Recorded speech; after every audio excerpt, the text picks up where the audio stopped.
punto vamos a dar paso a la mesa redonda.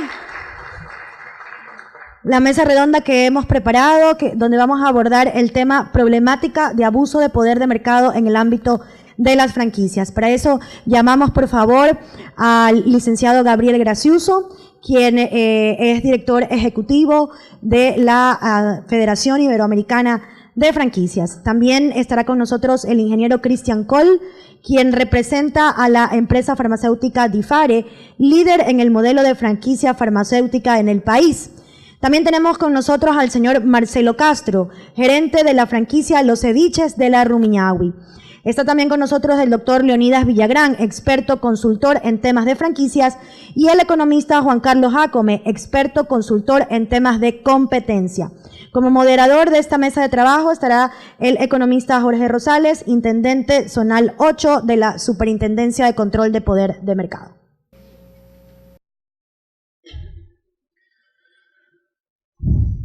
Bien, buenas tardes con todos. Como dijo el anterior expositor, en honor al tiempo, vamos a hacer un poco rápido también la introducción a estos temas. Bien, les vamos a hacer algunos cuestionamientos a nuestros invitados y vamos a escuchar sus opiniones. Paula, ¿tienen micrófono acá? Marco. Están libres de tomar la palabra, cualquiera de ustedes. No, Marco. Para que les deje a ellos, por favor. Para que los tengan ellos. Sí. Ok. Bien, voy a hacer unas pequeñas introducciones en cada uno de los temas que les queremos preguntar. En enero del 2016 salió la siguiente noticia que se las leo brevemente. La cadena de comida rápida estadounidense McDonald's fue denunciada por un grupo de organizaciones de consumo italianas ante la Comisión Europea por supuesto abuso de posición dominante en Europa.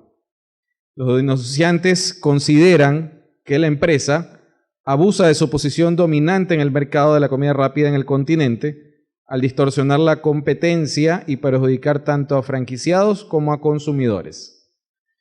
Básicamente lo traigo a colación, pues la pregunta que queremos hacerles y queremos escuchar sus opiniones a nuestros panelistas es ¿cómo se puede configurar realmente un abuso de mercado, de poder de mercado o de posición dominante en el ámbito de las franquicias? Quedamos a la espera de cualquiera de las intervenciones. Buenas tardes, mi nombre es Leonidas Villagrán. Yo he sido voluntario para poder responder esta pregunta y conversar con los demás compañeros. Creo que definitivamente en la relación de franquicia existen posiciones dominantes y básicamente el franquiciante, en mi opinión, es el que maneja principalmente esa posición dominante. Alguna vez, y lo recuerdo con mucho cariño, una vez tuve la oportunidad de ser invitado por Gabriel en Montevideo a dictar una charla sobre legislación de franquicia a empresarios. Y los empresarios comenzaron diciendo, ¿cómo es posible que acá en este país, Uruguay, no existe una ley de franquicias? No estamos protegidos. Entonces, después de que hizo la pregunta, yo le dije, leyes de franquicia no existen casi en el mundo. Son contados los países en los cuales hay regulaciones específicas para la franquicia.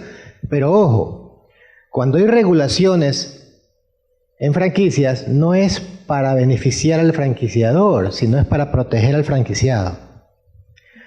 Guido Santillán dice, alguien que pone la plata para manejar un negocio y pagar regalías. A ese que pone la plata, el que arriesga el capital, es al que también se le protege. Entonces, voy a dar un ejemplo que ocurre en los sistemas de franquicias esporádicamente, por suerte. Se firma un contrato y la gente de la costa somos muy apurados para firmar, ¿verdad? Y eso saben la gente que vive en la sierra o la gente que es de la sierra. Tú vives en Quito, ¿no? Pero eres de Manabita. Los guayaquileños nos encanta comprar cosas, artefactos eléctricos y ni siquiera leer los manuales de uso, ¿verdad? Eso es idéntico con las franquicias. No nos interesa saber las reglas del juego. Con tal de ser novelería, queremos comprar. Nos pasa todos los días eso. Yo no he leído el manual de mi iPhone. No me interesa leerlo, ¿verdad? Aprendo poco a poco. Pero cuando ya es un negocio es otra cosa, es diferente. Estamos obligados a aprender del negocio. Dios, cuando la gente compra franquicia, piensa que los empleados son los que la van a manejar. En consecuencia, si bien es cierto, si no sabemos las reglas del juego, no podemos saber qué va a pasar en el futuro, ¿verdad? Pero una de esas reglas del juego es: la materia prima debe ser adquirida, por ejemplo, en el caso de Ceviches de la Rumiñahui, debe ser adquirida al franquiciador, ¿verdad? Hay razones muy grandes por las cuales la materia prima debe ser comprada al franquiciador, porque obviamente él maneja todo un proceso que le da la garantía al cliente, al consumidor final, de que ese producto va a ser homogéneo en cada parte donde se va, que es idéntico. Yo voy a Ceviches de Rumiñahui, yo sé que en cada local que voy a probar igualito. Y si no es igualito, a lo mejor a ese ya no voy, ¿verdad? Entonces, ese es un poco posición dominante. Abuso de posición dominante sería, por ejemplo, que si el franquiciador vende la materia prima y una vez considere la franquicia, quiera subir los precios de súbito, ¿verdad? Sin haber avisado, ¿verdad? Tiene la posición de poder subirlos, ¿verdad? Pero obviamente mañana sube y le resta la rentabilidad al franquiciado. Eso puede ocurrir, eso ha ocurrido, o simplemente comenzar a determinar normas para efectos de reducir la rentabilidad, establecer sistemas de descuentos que no estén compartidos, por lo menos. Obviamente todos esos sistemas son actualmente ya prohibidos por la legislación ecuatoriana, con nuestra nueva ley, y también se basa en los principios de lucha contra de un manejo adecuado de la competencia. En todo caso, aparte de ese mensaje que quería dar, el mensaje importante es que si alguien desea adquirir una franquicia porque tiene un capital que no ha sido fácil conseguirlo, porque de repente es el retiro, su porción que ha recibido después de tantos ahorros, o es una cesantía, etc. Primero tienen que enterarse de qué se trata. Saber si podemos manejarlo, ¿verdad? Saber si podemos... por ejemplo, comidas rápidas. Ese es un negocio en el cual uno tiene que casarse con el negocio, estar prácticamente de lunes a lunes trabajando. No hay descansos. En las fechas de festividades estamos trabajando. Negocios de servicios, como el de copiadoras, por ejemplo. Eso es diferente. Ahí sí podemos estar de lunes a viernes. Hay ciertas reglas que dicen: consulte hasta con su familia, obtenga el apoyo de su esposa para saber si debe comprar el negocio o no. Mire si usted realmente va a aprender de ello, va a capacitarse. Si es que uno se da cuenta que ese negocio no es para uno y no puede dedicarse personalmente, no puede aprender, es mejor no hacerlo, ¿verdad? Es mejor uno mismo descalificarse de adquirir esa franquicia y buscar otra que le convenga. Si uno es demasiado independiente, ¿verdad? Si uno no le gusta recibir instrucciones de terceros, es mejor no entrar en el negocio de franquicia, porque la franquicia es mucho trabajo en equipo, en el cual hay mucha interdependencia. El franquiciador tiene que estar listo, no solo dispuesto, listo y allí para dar asistencia técnica. Y el franquiciado en escuchar al franquiciador, que es el que tiene la experiencia. El franquiciador sabe, y como decía el expositor anterior, es el que tiene la experiencia. 70% él menciona que uno gana sobre eso. A veces la marca puede ser conocida, a veces la marca puede no ser conocida, porque cuando se importan franquicias, la marca no va a ser conocida en el Ecuador, por ejemplo. Pero el sistema ya se lo conoce, ya es probado, ya ha pasado años, ¿verdad? Hasta llegar a ser exitoso. La otra, cuidado. No caigamos en la trampa de pensar que un negocio exitoso es el que está mucha gente metida. Hay muchas novelerías que han salido en internet y mucha gente ha salido estafada con esas novelerías, ¿verdad? Negocio exitoso es el que genera un resultado económico al final de cuentas y debería ser continuo por algunos años. No es negocio exitoso el que lo vemos llenito y queremos caer. Eso es básicamente mi mensaje, un poco respondiendo, tratando de aumentar otras cosas. ¿Se puede complementar?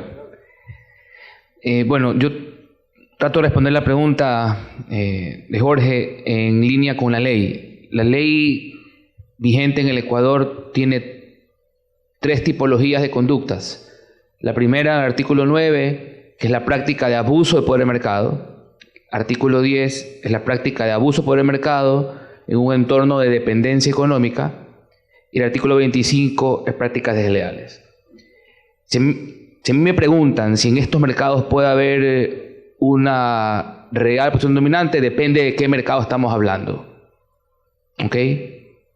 Por ejemplo, en comidas rápidas, digamos que hamburguesa, sí, diría que las cadenas de franquicias, nadie tiene un market share tan preponderante porque hay varias alternativas al momento de escoger. No sé si en el ámbito de comida de mariscos hay algo que pueda competir. Entonces la respuesta ahí es, la posición dominante depende del mercado relevante en el cual la franquicia participe. Número uno. Y obviamente la acción de abuso ya no sería de él hacia los que trabajan en las franquicias o están metidos en el negocio, sino de esta marca con los que posiblemente entren en el mercado o con quien compiten en ese mercado.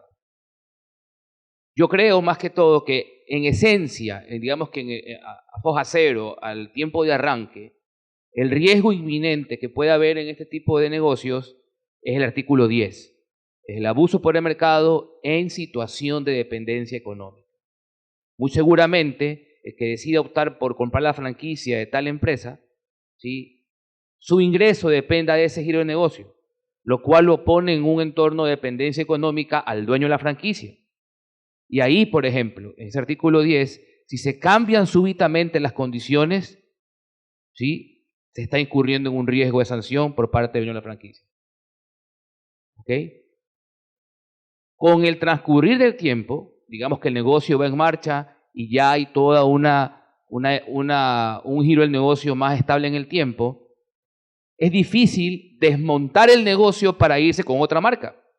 Por tanto, la única alternativa en ese momento se convierte en mantenerse anclado a la marca inicial, y ahí para mí ya se empieza a figurar una especie de poder de mercado, porque no hay más alternativa para esa persona en ese momento, ¿sí? Y ahí, dependiendo del caso, podría configurarse esta posición dominante o una práctica desleal, porque esa persona que decidió 10 años atrás, 5 años atrás, iniciar ese negocio, no tiene alternativa por la cual irse. Y hay una situación de debilidad en cómo negociar. Entonces, en síntesis, dueño de la franquicia, quien desea meterse en ese negocio, el riesgo inicial para mí es artículo 10.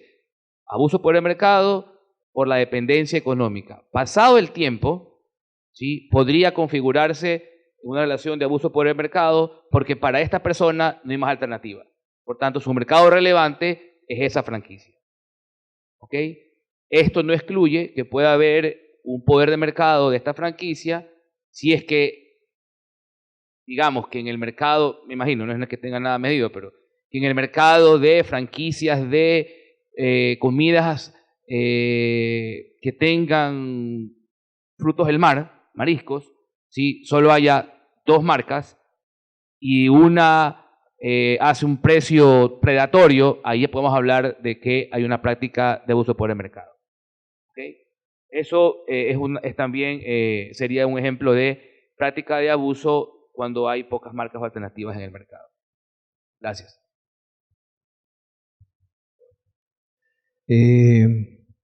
A ver, mi empresa, mi compañía se dedica a la comercialización de franquicias, con lo cual voy a tratar de dar una visión desde el punto de vista netamente comercial. Tenemos especialistas en derecho, no me voy a meter en ese tema. Es muy fina la línea cuando uno empieza a determinar si la empresa tiene una posición dominante en el mercado. ¿Por qué fina? Porque la compañía seguramente hizo determinados esfuerzos, inversiones, contribuyó con la mano de obra del país, con el PIB del país, y desarrolló un modelo de negocio en el cual logró una posición dominante. Eso no lo veo mal, creo que eso está dentro de las leyes de comercio y eso es lo que buscan las compañías, son por dinero, así que digo, hasta ahí vamos bien. La segunda posición que yo veo que se puede dar es o por una posición monopólica en el mercado o por una posición oligopólica de acuerdo entre las compañías. En los países donde no hay ley de franquicia, como pasa en Ecuador, como lo vimos hoy temprano en la mayor parte de los países, Lo que pasa es que lo que nos rige es un acuerdo privado entre partes. Y ahí viene la segunda parte. Hay que ver cómo está redactado ese contrato, y tan leonino ese contrato, que al franquiciado lo deje de rehén de una situación que mañana no pueda salir. Y ahí viene lo que decía el doctor, de si yo no tengo otra opción porque no puedo salir de ese contrato y eso es lo que me vincula, en definitiva, ahí es donde se podría venir a dar la posición de abuso. Pero creo que mirando los contratos, la redacción de los contratos, van a poder evitar muchísimo lo que es el tema abuso. En realidad, no podemos dejar de reconocer que esto es un vínculo entre partes privadas, ¿sí? Hay un franquiciante y una marca que invirtió su know-how y hay un franquiciado que invierte en esa marca. Vuelvo y repito lo que dije hoy de mañana. Cuando se da esta situación hay dos culpables, el franquiciante y el franquiciado que no evaluó ese negocio adecuadamente antes de entrar, y posiblemente por lo que decía Leonida, por el apuro, por el entusiasmo de firmar un contrato que no terminó leyendo todo lo que decía. Pero en la medida que no haya monopolio o un oligopolio de acuerdo entre las compañías y el contrato entre las partes esté redactado en forma leonina, me parece que no debería de tipificarse un abuso si el acuerdo entre las partes. Bien, muchas gracias por sus intervenciones. El segundo tema, respecto al tema de las restricciones verticales, que conceptualmente son acuerdos o prácticas concertadas celebradas entre dos o más empresas. Cada empresa opera a efectos del acuerdo en una fase económica diferente en lo que se refiere a la entrega, a la compra de bienes destinados a la reventa o a la transformación y a la comercialización de servicios. En su forma más común, en las restricciones verticales, una de las partes restringe la flexibilidad de la otra. En este sentido, algunos de ustedes consideran que en el modelo de franquicias puede ser considerado como un tipo de restricción vertical en el ámbito del mercado. ¿Quién se atreve?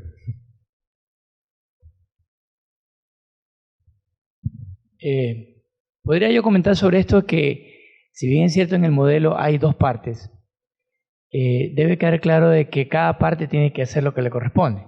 Entonces, por ejemplo, si estamos hablando del franquiciante, el franquiciante es el que se encarga de posicionar la marca, hacer las estrategias, el consumidor, crear la política comercial, etcétera, etcétera. Eso no puede estar en cada franquiciado, porque si no, no se genera una economía de grupo, si no, no se genera un tema de grupo. Asimismo, cuando se hablan de procesos de calidad, de tipo de atención. Por el otro lado, como bien lo mencionaban acá, el franquiciado tiene que estar administrando su negocio o administrando su punto de venta, si lo queremos ver así. Entonces, no hay una restricción, porque si yo entro en una franquicia, desde mi punto de vista no hay restricción, porque si yo entro en una franquicia es porque quiero dejar de hacer algo dentro del proceso productivo. Si yo quiero crear mi propia marca, entonces en el momento que creo mi propia marca, voy a hacer todo lo que me corresponde, mercadeo, política comercial, compras, etcétera, etcétera, etcétera. Pero si entro en una franquicia, estoy aceptando el hecho de que va a haber una parte que lo haga el franquiciante y otra parte que lo haga el franquiciador. Bajo eso estoy aceptando, digámoslo así, esa restricción. Yo mismo me la estoy autoimponiendo como franquiciado. No quiero hacer esos procesos y por eso lo hace mi franquiciante. Y yo me dedico a los otros procesos que son básicamente de atención, de servicio, de atención al público, de generar el mejor servicio posible. Lo veo de esa manera, porque caso contrario no sería una franquicia.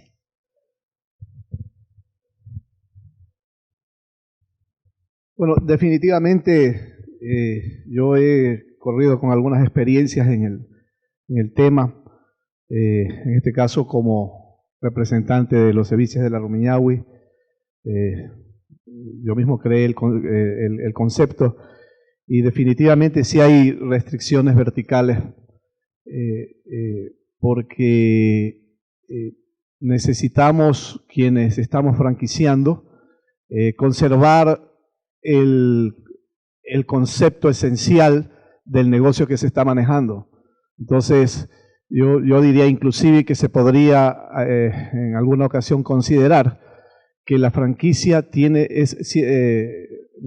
es cierto tipo de monopolio, porque a la final está poniendo ciertas condiciones, sea para que se utilice determinado proveedor o para que se realice cierta forma de mercadeo.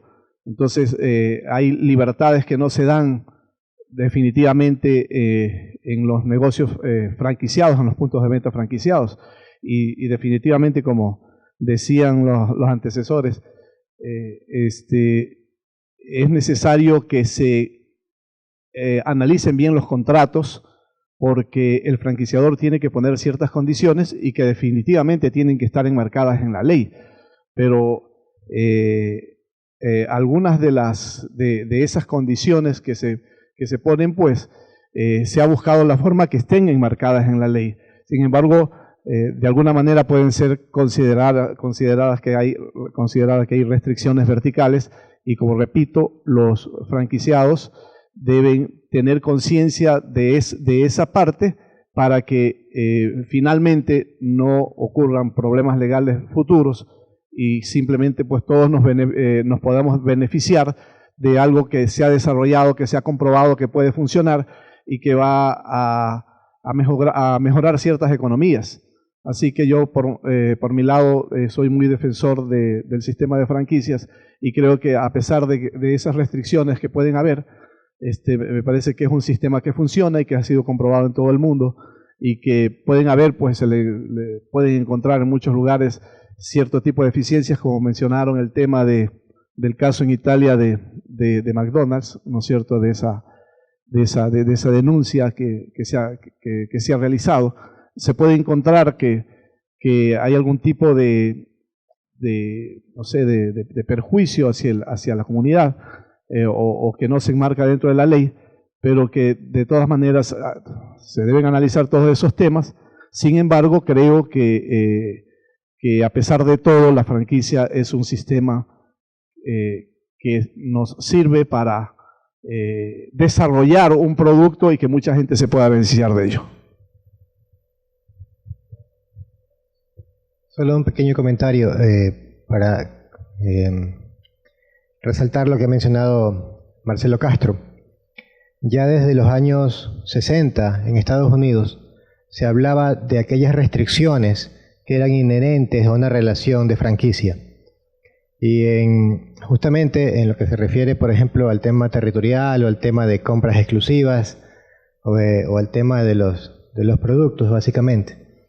La otra es que en el año 86, si no me equivoco, se emitió una sentencia por parte de la Comunidad Europea en el famoso caso Pronuptia, ¿verdad?, que también estableció ya a nivel de la Comunidad Europea todo lo que se refiere a esas restricciones, en la cual la franquicia es una especie de excepción, porque hay que proteger ese know-how, esa propiedad intelectual desarrollada, y justamente eso le permite al franquiciador, en aras de proteger ese concepto, establecer ciertas restricciones.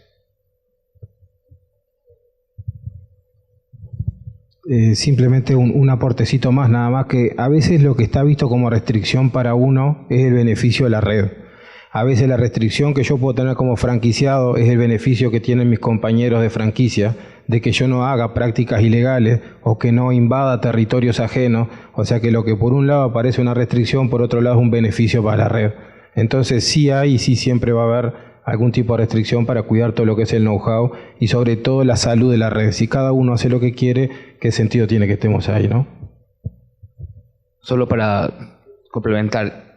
A ver, la pregunta es abierta y yo creo que sí, el modelo conceptual del negocio de franquicias, en la medida en que busca tener un bien homogéneo, comercializado en diferentes lugares de un país o de una localidad específica, sí tiene de forma tácita el argumento de que restringe verticalmente algo, ¿ok? Lo importante es que esa restricción no se traduzca en una práctica de abuso, ¿no? O sea, eso es lo importante. Por ejemplo, se me ocurre que para tal franquicia se quiere comprar estas cajitas, ¿ok?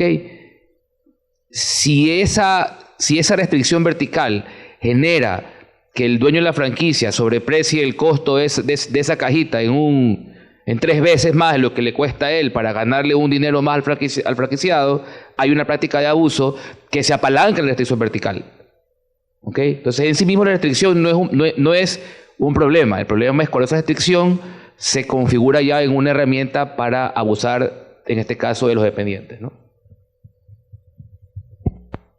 Gracias también. Tercera pregunta. Pues, bueno, tenemos que las regalías elevadas o excesivas, la ausencia de estudios de mercados solventes y la obligación de comprar a proveedores a veces caros son algunos de los aspectos que los emprendedores deben tener en cuenta antes de firmar un contrato. Como nos decía Leonidas, acá en Ecuador, bueno, los costeños no leemos lo que compramos a veces. Y definitivamente es necesario en un tema de negocio. En los contratos de franquicias suelen tener múltiples obligaciones para el franquiciado, pero escasos compromisos para la marca, que casi siempre se reserva el derecho de modificar las condiciones. Obviamente no en todos los casos. En función de estos conceptos, ¿ustedes consideran que puede existir o se considerarían las cláusulas de los contratos de franquicias como abusivas en ciertos casos?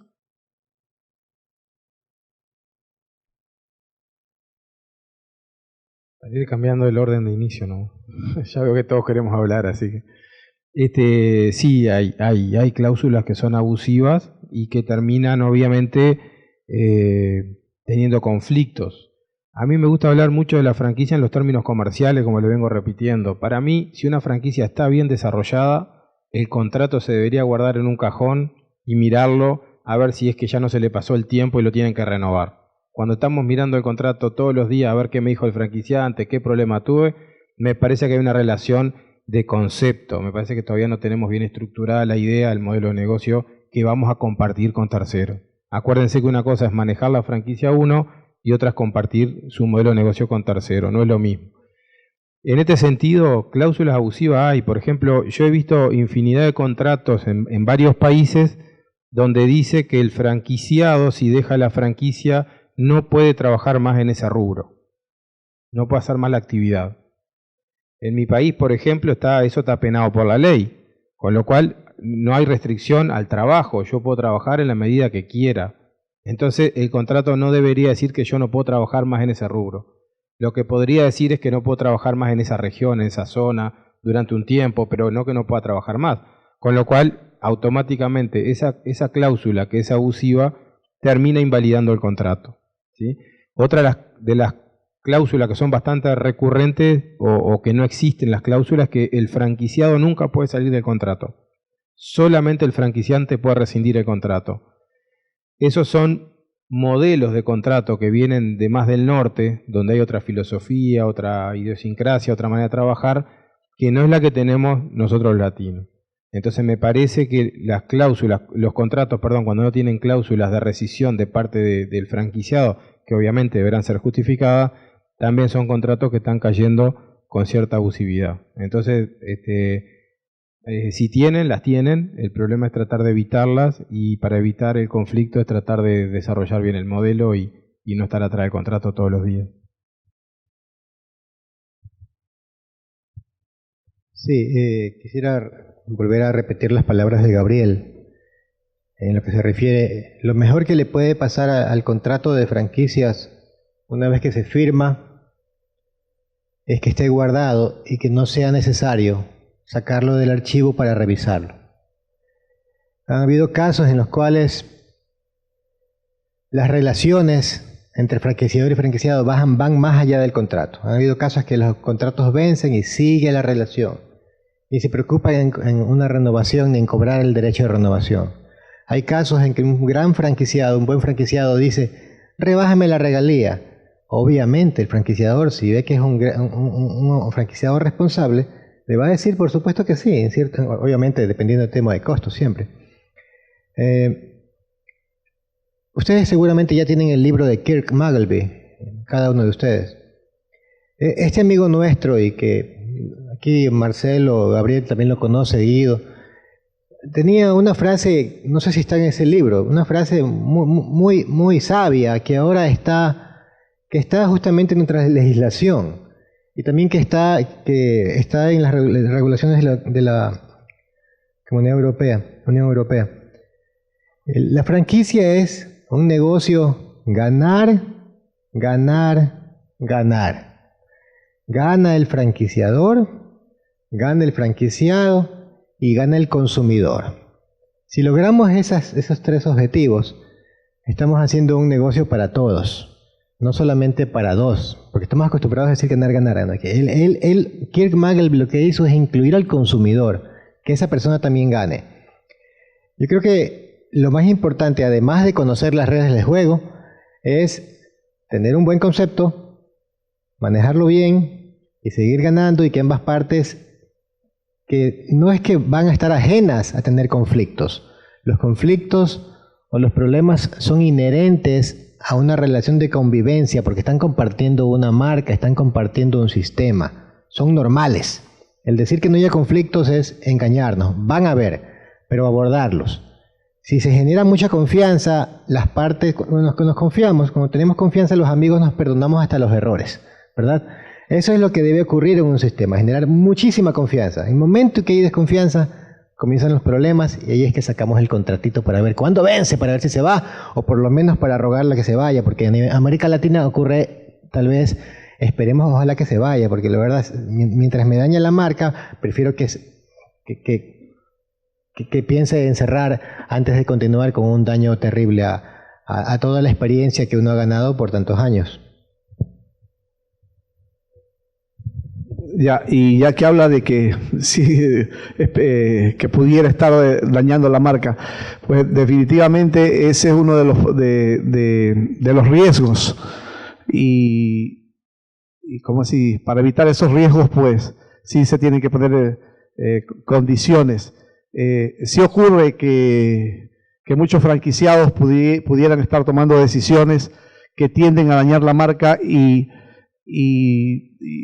también pues ocurre que uno quisiera que no continúen trabajando, pero definitivamente se tiene que hacerle seguimiento y ayudarles. O sea, definitivamente el franquiciador está en la obligación de ayudar al franquiciado a salir de ciertos problemas, y no solo eso, no solamente eso, sino superar algún mal trabajo que está realizando y que está perjudicando a la marca. Pero definitivamente el franquiciador, uno de los problemas que tiene es que está arriesgando la marca, y por esa razón quiere tomar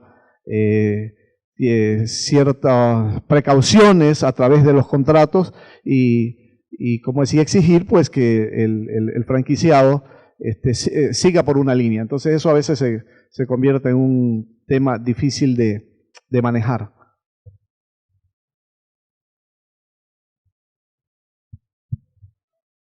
Pregunta. Encontraba en un artículo de prensa española una frase que la traigo a colación, que dice: los que abran una franquicia serán empresarios, y no todos están preparados. En este aspecto, la pregunta va en el sentido de ¿cuáles consideran serían los principales problemas que enfrentarán o que enfrentan los franquiciados? Bueno, realmente nosotros, con más de 400 franquiciados que tenemos, esta pregunta surge cada vez que se apertura un nuevo local, o cada vez que alguien se apertura, o cada vez que alguien se aventura a abrir una franquicia o estar en alguna ubicación. Sí, definitivamente hay que estar preparado. Esto es como todo negocio. O sea, el hecho de tener la franquicia o el hecho de adquirir la franquicia no implica un éxito al 100% de entrada. Sí, obviamente ahorra algunos temas como economías de escala, como posicionamiento de marca, pero definitivamente quien está administrando el negocio, quien está al frente del negocio, debe estar preparado financieramente, debe saber manejar su flujo de caja, debe saber motivar a sus empleados, debe conocer el ámbito administrativo.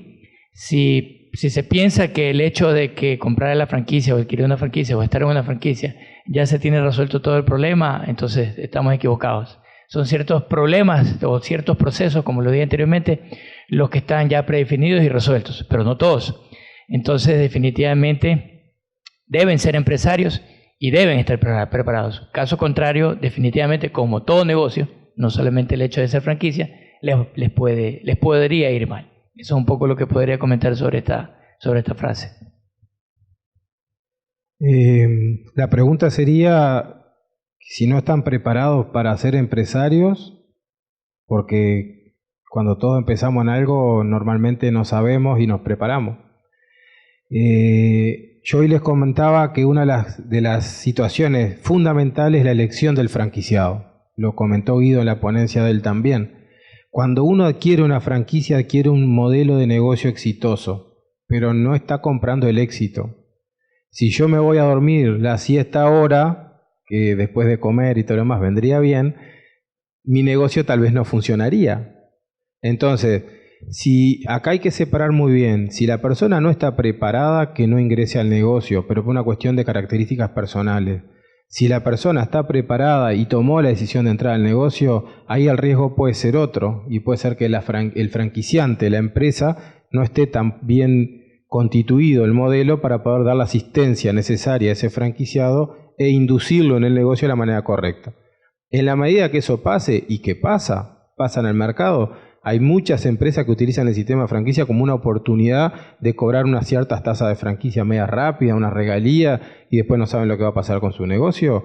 Bueno, ese es un riesgo, pero ahí viene la otra parte que les comentaba también. También el riesgo del franquiciado, que va a entrar en un negocio sin evaluarlo. Normalmente, nosotros en la empresa, nosotros siempre decimos que tenemos dos clientes, la empresa que otorga la franquicia y el franquiciado que va a invertir, porque el franquiciado normalmente o nos pide otra franquicia para él, o nos pide otra franquicia para un amigo, para un familiar, o sea, pasan a ser los dos clientes.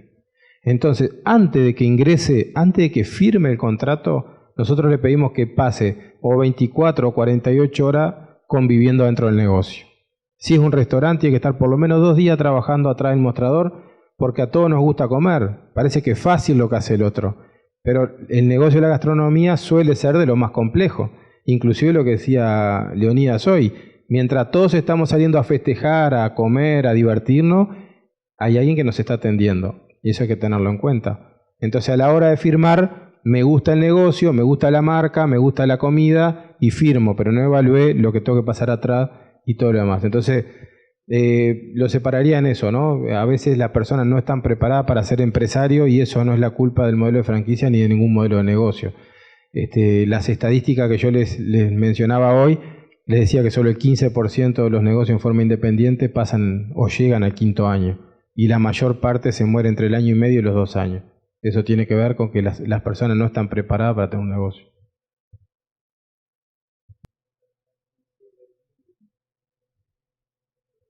Hola. A ver, si entendí bien, si yo tengo dentro de mi red un franquiciado que tiene el 70% de mis unidades franquiciadas, si se me va con la competencia mañana, o él mismo crea una red, ha pasado. El problema ahí es de estrategia del franquiciante, y vuelvo a lo mismo. El sistema de franquicia empieza por la conceptualización. ¿Qué es lo que voy a franquiciar? Cuando yo me meto en este modelo, no franquicio mi negocio. Y esto hoy no lo hemos hablado porque tal vez no era la instancia, pero bueno, ya que me lo permitís, cuando uno franquicia una unidad de su negocio. Yo no franquicio el desarrollo de producto, la estrategia de precio, el mercadeo. Nada de eso está en cuestión con los franquiciados. Yo lo que franquicio es una unidad de negocio que va a operar un franquiciado donde le facilito, ¿sí? Yo no sé, hoy veía en una filmina, no me acuerdo en cuál de las charlas, que decía el franquiciado gana menos. Yo no sé si gana menos, porque hay un montón de costos que no tiene, con lo cual termina ganando tal vez lo mismo, inclusive a veces por punto, hasta más que el franquiciante en un punto de venta propio. Entonces, depende mucho de la estrategia cuando uno conceptualizó qué es lo que quiere con su modelo de franquicia y qué es lo que va a otorgar. Entonces yo podría restringir, decir, bueno, ningún franquiciado podría tener más del 15% de mi red. ¿Cuánto es eso? Y no sé, porque en la medida que la red crezca, tú puedes crecer como franquiciado. Y eso es lo que estoy haciendo, es dándote libertad de competencia. Lo que pasa que también hay un tema de restricciones del modelo de negocio para que siga vivo. En Uruguay pasó mucho con las tiendas de conveniencia que traían productos de China, eso de todo a $1 y todo lo demás, donde hubo una cadena que fue muy muy grande, y de ahí empezaron a salir sus franquiciados. Uno tenía 15 o 20 locales y se abría y se juntaba con otro, y en realidad lo que eran como grupos de compra. Entonces ninguno funcionó. ¿Por qué? Porque estuvo mal estructurado. ¿Falló el sistema? No, fallamos los operadores, siempre fallamos los operadores. Y si no es eso, igual complemento con otra idea. Porque fue un poco amplia la pregunta. Sí, yo comparto que al final la decisión de cómo se estructura el mercado de quienes han puesto sus franquicias ya en el negocio, depende mucho de la cabeza, ¿no? De su política establecida. Pero digamos en ese ejemplo de que resultó que una persona tiene 3/4 partes de todas las franquicias que esta persona otorgó, sí, tiene un poder de mercado dentro de ese mercado de venta del producto particular. ¿Ok? Digamos que solo una empresa tiene todas las franquicias de una de esas nombres que usted mencionó. ¿Sí? Él sería el monopolista de esas farmacias en el mercado de consumo a cliente final, ¿sí? Pero ahí el riesgo es de esa persona que concentra todas esas farmacias, más no de la franquicia. Porque quien va a vender directamente o que puede ejercer una presión en el mercado, dependiendo de las circunstancias, es ese que concentra todos los puntos de venta. Número 1. Número 2, un tema que también por ahí lo entendí. El que tiene la franquicia no le puede garantizar a que decide entrar en el negocio de que no va a haber competencia. De hecho, el principio de todo mercado es que haya competencia. Justamente entidades como las que organizan este seminario buscan regular los mercados para que exista en los mercados la mayor alternativa posible para los consumidores o inclusive empresas que generen competencia y den los efectos positivos en los mercados específicos, ¿no? Es decir, también eso era parte de la pregunta, pero igual ahí doy ideas para que las tengan. Muchas gracias a nuestros panelistas. Definitivamente con sus exposiciones nos han aclarado incluso mucho más de lo que ya hemos escuchado a lo largo del día. Lamentablemente Gabriel nos ha hablado mucho de comida, entonces creo que ya por la hora ha sido un poco cruel eso, pero los invitamos a que podamos salir al almuerzo y los esperamos de vuelta en 45 minutos. Gracias.